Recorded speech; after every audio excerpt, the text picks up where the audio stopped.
No joke. How about a $25,000 membership to Front Sight Firearms Training Facility as a thank you bonus for a one-time donation to RBN of only $400? It is a Commander lifetime membership with no yearly fees or dues. The training is free for the rest of your life with over 50 different classes. Then leave it to your designated beneficiary. You provide the approved firearm, holster, ammo, eye, and ear protection. Many features and bonuses are included, more than you would ever expect or believe. This is the ultimate graduation present, wedding gift, etc., etc. See the details. Go to RBN's webpage and frontsight.com to make it happen. You will hear this offer only on this radio network. Help keep RBN alive. Tell 5. You're listening to the Republic Broadcasting Network, because you can handle the truth.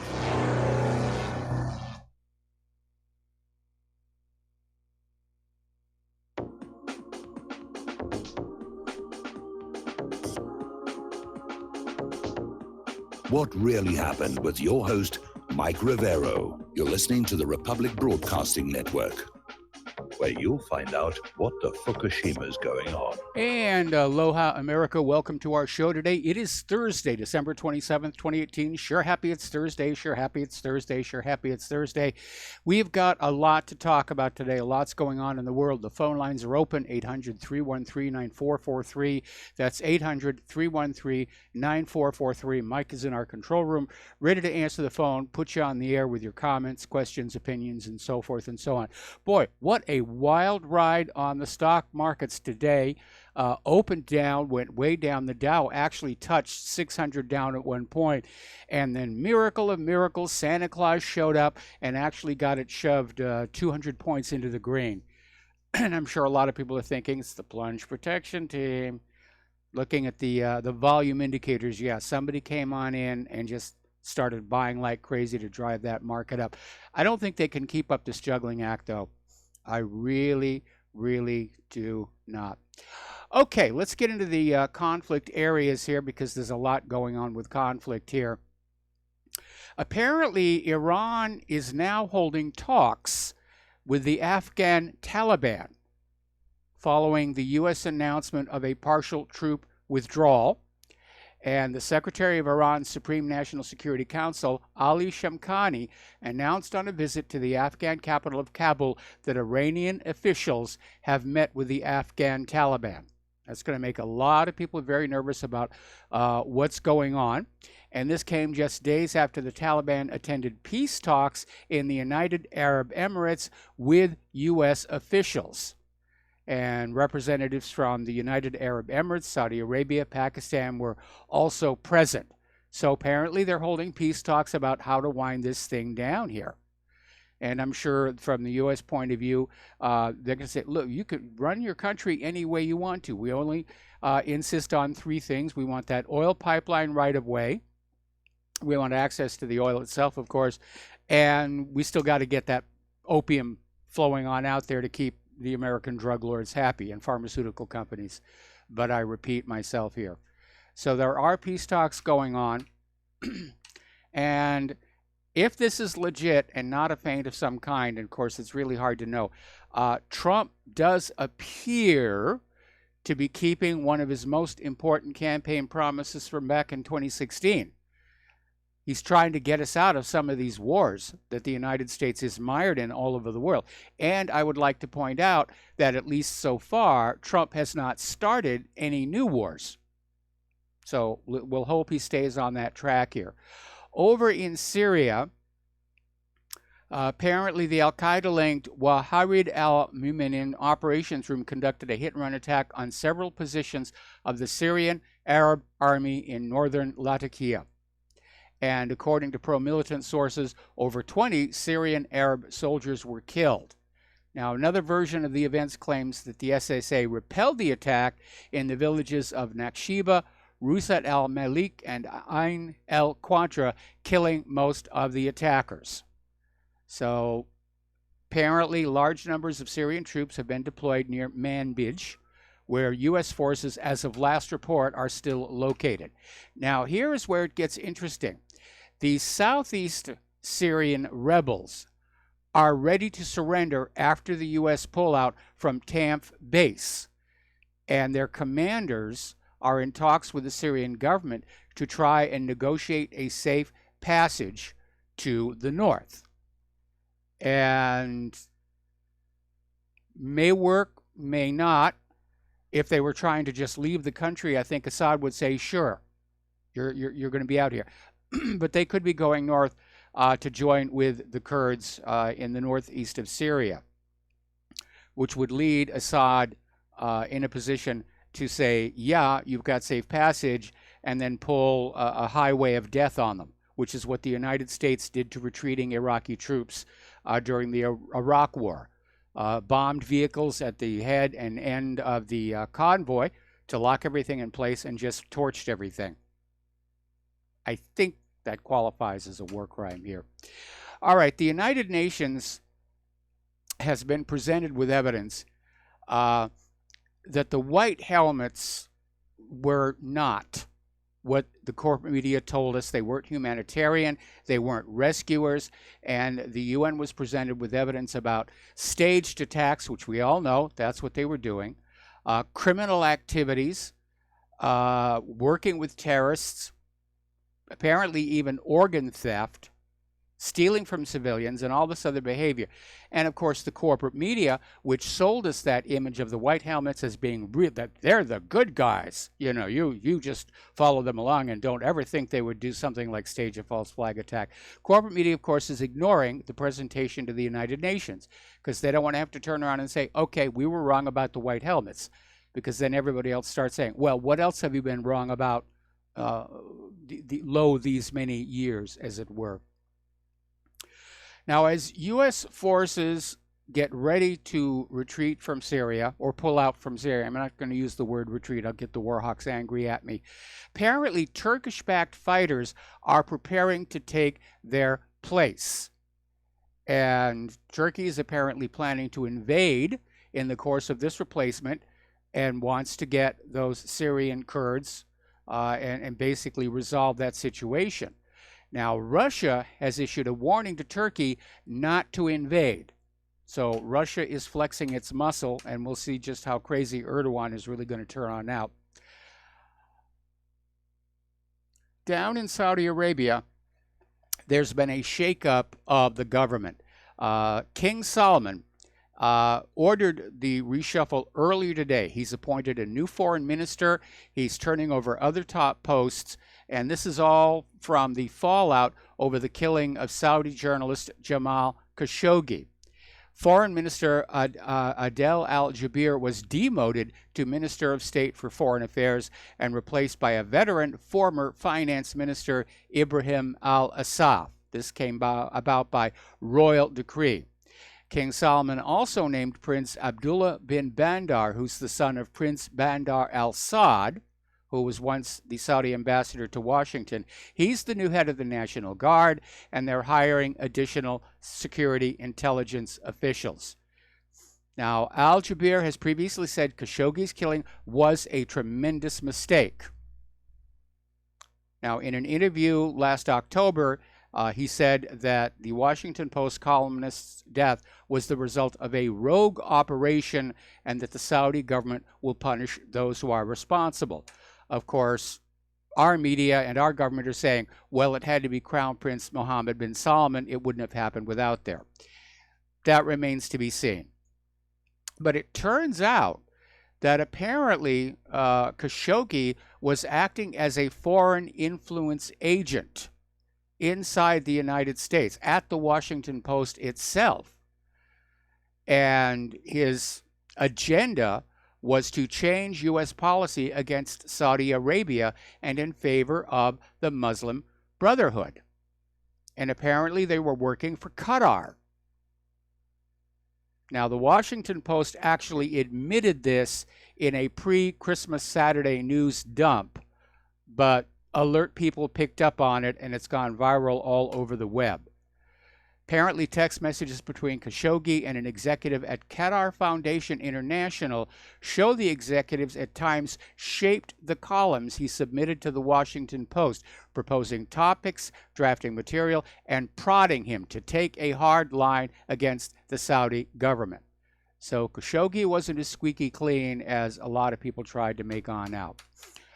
All right, let's talk about the Yellow Vests. We're coming up here on another weekend. There's probably going to be more of these protests. There's a lot of concern being expressed about this secret weapon deployed by the police that blows this powder that is incapacitating at the Yellow Vest protesters. And nobody knows what it is, whether it's just a more concentrated form of CS tear gas or if it's something completely new. But the police aren't saying. They're just using it. Now, a lot of people are looking at the Yellow Vests and saying this could be the beginning of a populist uprising. And apparently, the corporate media is trying to push back and saying that the Yellow Vests have got nothing to do with the rise of the right in Europe. And this journalist and author, Gilbert Mercier, in a Sputnik interview, said that the Yellow Vests proposed citizens' initiative referendum may pave the way for the rise of a French sixth republic, where the people of France will finally be heard by their government. He's actually acknowledged we could be looking at the beginning of a real revolution, hopefully a non-violent one.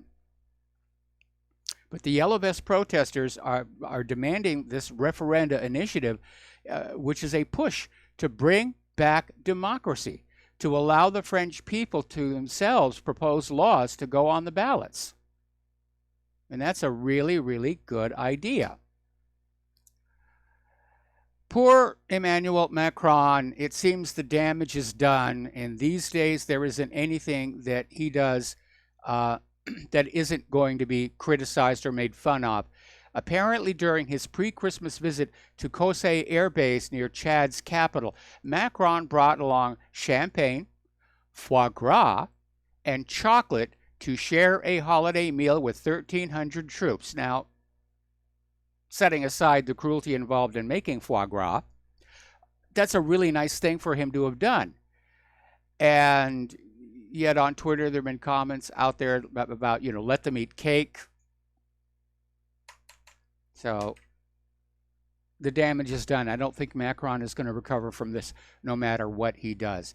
Now, here's an interesting question being posed by Sputnik News, because the Yellow Vests are demanding French President Macron resign.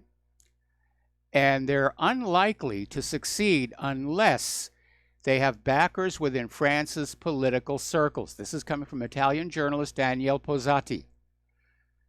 And he's basically saying there may well be elements, I'm sure there are, within the French government who would like Macron to go. They think it's a time for a change of leadership. Now, last October, there'd been a whole series of resignations at the highest level of French government. It had left Macron struggling to fill vacancies due to the reluctance of French senior politicians to associate their names with what they see as his doomed presidency. And this all happened before the Yellow Vests movement even started up. Okay. Getting on back down to Syria. Syria, of course, has strongly condemned Israel's recent missile strike near the capital as a blatant violation of a United Nations resolution, adding that Tel Aviv would not have been able to carry out such attacks without support from the United States. Normally, I would go along with that and say, yes, I agree. But at this point, looking at Netanyahu's situation, I think he's perfectly capable of just going off and acting unilaterally. So, Syria's foreign ministries accused Israel of seeking to prolong the crisis in Syria, noting that such strikes are tantamount to what ISIS and other terrorist groups are doing in Syria. And Syria is once again petitioning the Security Council to fulfill its responsibilities to keep international peace. Good luck when it comes to Israel. Now, Syria is reporting that of all the missiles that Israel's F-16s fired into their country, 86% were successfully intercepted and destroyed before they reached their targets. And this is without the benefit of the Russian S-300 system, which is not quite online just yet here. There's another story floating around I could not confirm, saying that the missiles fired in retaliation by Syria into Israel actually did a lot of damage, and Israel has imposed military censorship to keep that from getting on out. So truth indeed is the first casualty of war. Now, as you know, Israel, the Knesset has been dissolved. Netanyahu is calling for snap elections. They're going to be in April. And he's already out there trying to win back some of the popularity he's lost. And so he's basically given a gift to the settler movement, 2,200 new illegally constructed homes in the occupied West Bank. And the plans have already been approved earlier this week. And they're going to just start building on stolen land here. Now, last week, the Israeli government raided a law firm linked to Israel's Mossad intelligence agency to pressure a U.S.-based fundraising platform to ban BDS from using its services. So you can almost feel the panic. Now, over in the West Bank, the European Union's policing operation is being investigated for fraud. And apparently, a few days before they were going to shut down for the Christmas break, an anti-fraud office called OLAF came on in and conducted a search, quizzed some staff, took various documents and electronic equipment away for further inspection. Now, the investigation has been unreported until now. This is not the first time the EU's policing operation has been under suspicion. 2 years ago, in December of 2016, the Union's diplomatic service opened a probe into claims of nepotism and harassment in the operations headquarters. It's like nothing's really working over there. Things are about to get tense in the Sea of Azov. As you know, Poroshenko has said they're going to send more warships through the Kerch Strait. They're not going to ask for permission. They're treating it as a freedom of navigation exercise and arbitrarily saying the Sea of Azov is international waters. And Poroshenko is calling on NATO to go along with them. Now, Russia has already dispatched a guided missile cruiser into the Sea of Azov to have some muscle. And now Moscow is calling on Ukraine and all of the Western partners to abandon this new plan to send naval warships through the Kerch Strait. Now, Maria Zakharova, who's the spokesperson for the Russian Foreign Ministry, called the possible passage a reckless initiative. She's got that one correct here. And Zakharova noted that the Western supervisors of Kiev, she knows who's really the boss, should come up with a way of reasoning with the ruling regime in Ukraine in order to make them abandon the steps that could lead to escalation in the region. And she finished by saying that apparently the utter failure of Kiev's last attempt to breach the Kerch Strait has not taught them a lesson. Alrighty, down in the South China Sea, apparently China has installed a new facility in the Paracel Islands of the South China Sea. Satellite images revealing Beijing's continuing quest for power in the disputed area. Recent satellite imagery shows a new structure which appears to be anchored on the north edge of the Bombay Reef with solar panels and a radome. So they basically are putting up a long-range radar there, and according to the Asia Maritime Transparency Initiative, the dome appears to be an Ocean E station, a component of a larger Blue Ocean information network which China is developing to aid its exploration, exploitation, and control of the region. And looking at the dates of the satellite images, the dome was set up sometime between April and July of this year. Well, China's going to market. As you know, they have this Mach 6 anti-ship missile, and they're willing to sell it to other countries who need to basically have ways to deter invasion.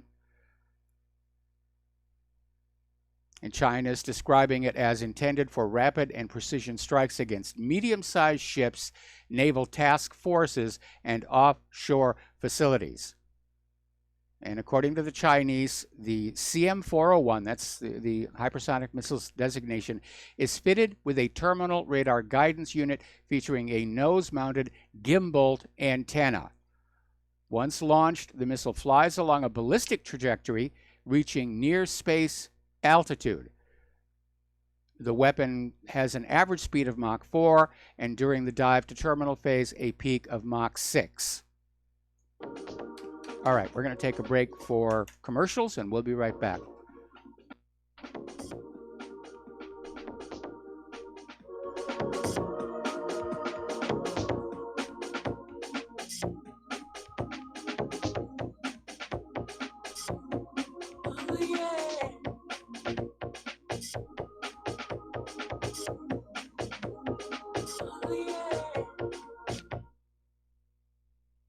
Corporate media dominates the American opinion. Finding independent voices that counter this avalanche is becoming increasingly difficult. With the endless corruption running rampant throughout our government, independent voices are needed more than ever to battle the offensive against our freedoms and liberties. As a listener of RBN, no one understands this concept better than you.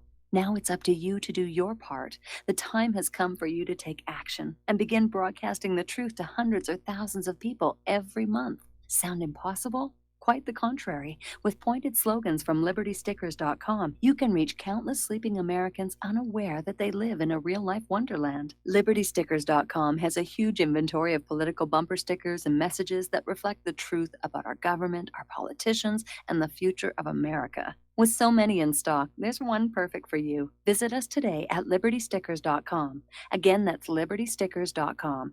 Do your part. Your voice is important. Let it be heard. Attention RBN listeners. Dr. Ignatius Piazza, founder of Front Sight Firearms Training, and Fate have come together to allow RBN to run another fundraiser till the end of the year. We didn't really expect this opportunity, but thankfully it's here and running as you hear this. We've set a goal of 500 donations by the end of the year, which averages around 6 per day, 7 days a week. When you realize all the folks listening to RBN all hours of the day and night, we think our goal is realistic and extremely critical to keep RBN on the air. If everybody listening will seriously assess their ability with firearms and then take advantage of this opportunity, we feel our goal is very conservative. Please take the time to look over Front Sight's website to get an idea of an amazing facility and the world-class training that's going on there. If this interests you, you likely will have like-minded friends that would like to know. Tell them. If for some reason some listeners are not personally interested, consider sons and daughters, close friends, nieces or nephews, top valued employees, inform club members, share the opportunity with police and fire departments. It's not too early to plan Christmas presents for special people. This fundraiser has come at an extremely critical time for RBN because the dire need for equipment upgrades. We're running on the spare tire currently with no money to fix a flat, and the fuel gauge is bouncing on E. This is one of the most valuable ways you can help RBN financially because you get Commander lifetime membership value that is 50 times your donation and can be passed on forever. How many times during life do you get to leave a legacy? See more details and contact info on our webpage, republicbroadcasting.org, and thank you. If you got the money, honey, we got the bombs. We'll plant 'em anywhere you like and blow up anyone. Whip this world into a frenzy, killing babies, dads, and moms. If you got the money, honey, we got the bomb. If you you got the money, well, we won't say we And did. aloha, America. Welcome back to our show here. We're talking about what's going on in the various conflict areas. Now, North and South Korea had a groundbreaking ceremony for a project to link their railway and road networks. They actually broke ground, and they may actually move ahead with linking the railways and the roads. But until the sanctions are lifted, they can't be used, unless the two Koreas simply announce we're reunified now, which would obsolete the U.S. agenda in North Korea, because now we'd be all one Korea. But clearly, Kim Jong-un and Moon Jae-in think putting the country back together again is a really good idea. And the United States, of course, does not want that to happen. Now, we're starting to hear the repercussions from the Pentagon's audit fiasco. And Patrick Shanahan, who's the current Deputy Secretary of Defense, said it's only a few $1 trillion. It's ridiculous. And this appears to be prompting a lot of it. Are flat out of money. Most Americans are hanging on by their fingernails. They're one disaster away from homelessness. And the government is just taking the tax money and they're pouring it all over the war machine, all over the illegal immigrants, the refugees. The refugees are being treated better than our veterans. It's a national disgrace. It really, really is. All right. Russia held a successful test of their new hypersonic glider, the Avangard. And basically, the way the missile is configured, it has a traditional ballistic missile booster that boosts it in a high ballistic path, and then the glider glides on down, and it is maneuverable.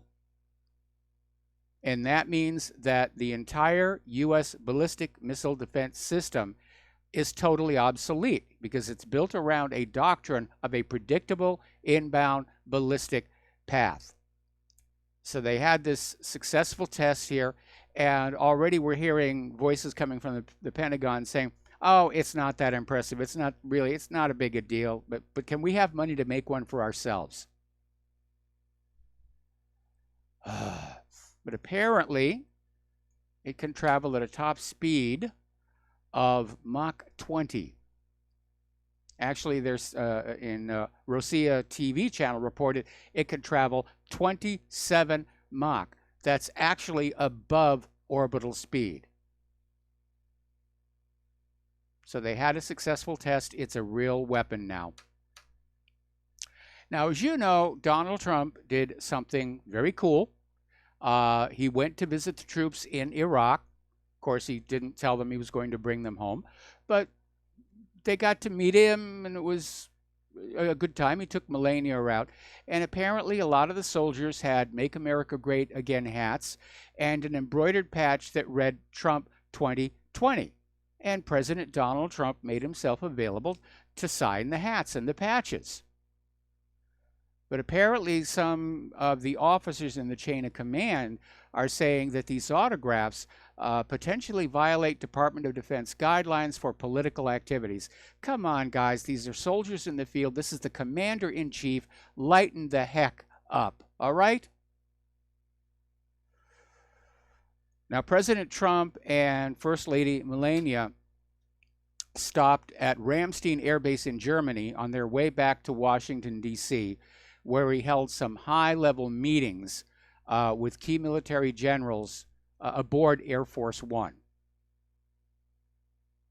So, turning a little closer to home here, apparently the deep state is in a panic with the idea that Mattis is stepping down. Now, Mattis was supposed to be out the end of February, but in a snit he said he's leaving basically next week. And Trump is saying he's not in a hurry to find a replacement. We still don't know who's going to be nominated. There's a lot of speculation about that. There are two camps with two different sets of potential candidates for Secretary of Defense. Unfortunately, they're all maximum war hawks. We got to take another break for commercials, and we'll be right back.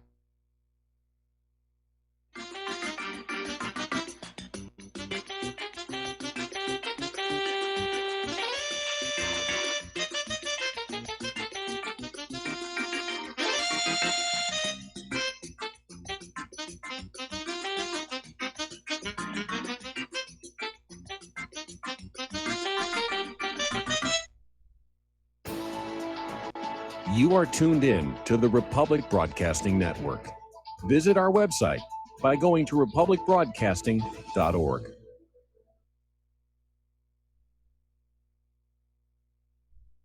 Ladies and gentlemen, J.R. Moore here. As most of you know, my regular listeners, I offer energy cleaners for sale at my website. If you don't have a clue what I'm talking about, go to my website, thelibertyman.com. Educate yourself about these marvelous healing devices. We focus on pain mitigation and getting a great night's sleep. Arthritis pain, joint pain, back pain, doesn't matter. Keep in mind, I offer from me to you personally a 30-day money-back guarantee. That's what I do. Energy cleaners, $285, shipping included to American zip codes. You can educate yourself all about the energy cleaner right there at my website, the patent application, the wonderful testimonials. Be sure and check out the factory-made fitted mattress pads to go with the energy cleaner. Now, I offer from me to you personally a 30-day money-back guarantee. That's what I do. I have a toll-free order line, or you can order it right at my website at thelibertyman.com. The toll-free order line is 800-592-9543. I say again, 800-592-9543. Thank you.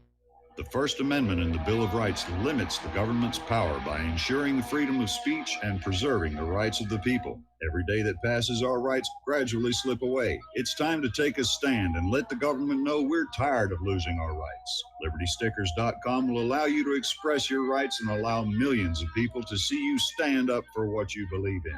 LibertyStickers.com carries the largest selection of bumper stickers online, ranging from political to humorous, and is your #1 source for Ron Paul for President stickers. As always, you can find your favorite stickers that protest the war and the president. Don't see what you're looking for? Liberty Stickers will custom make stickers that will let you get your message across for all Americans to see. Go to libertystickers.com and see pre-made stickers that will get everyone talking. That's libertystickers.com, or call 877-873-9626. Liberty Stickers, the world's most dangerous stickers. Without the right accessories, any guy can be off the mark. Whether you've invested thousands in your arsenal or you own a single trusted firearm, a visit to AROutfitting.com is in order. It's one of the finest online selections of tactical optics and AR parts and add-ons, like EOTech, quick target acquisition with no peripheral loss. Browse the full range of Nikon scopes and binoculars. AROutfitting.com can illuminate your world with Streamlight gun-mounted lights from keychain to large handhelds up to 1,100 lumens. Find some stability with Battenfield tactical bipods. AirOutfitting.com has CMMG gun parts, barrels, assemblies, handguards, part kits, and more, plus mag-full clips and magazines.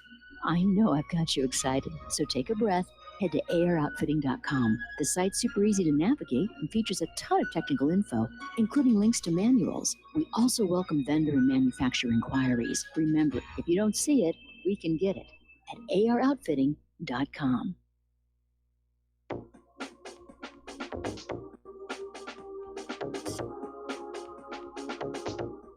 What really happened with your host, Mike Rivero. You're listening to the Republic Broadcasting Network. Here is your host, Michael Rivero. And aloha, America. Welcome back to our show. And we're talking about SecDef Mattisey stepping down. The corporate media is having cows. And basically, the concern in this article, which came out of Zero Hedge, is that all of the leading candidates to replace him are also war hawks.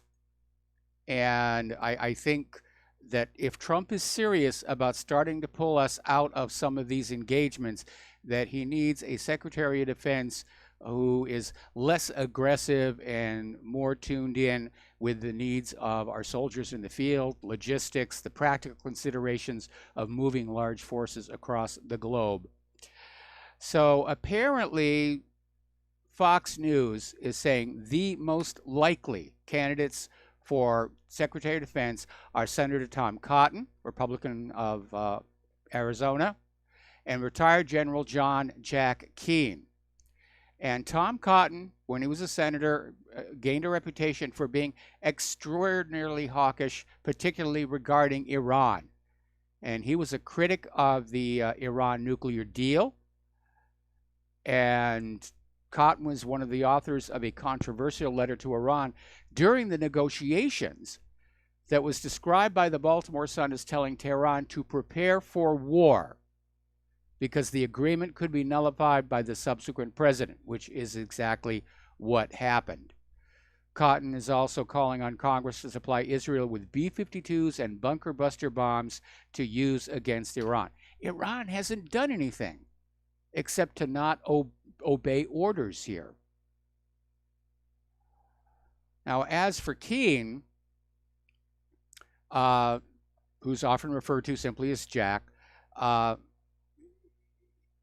he's a frequent commenter on Fox News, and he's been described by Ray McGovern as the go-to general for the neoconservatives, which is unsurprising given his close association with the influential neoconservative Kagan clan that includes Fred Kagan, Robert Kagan, and their wives Kimberly and Victoria Newland.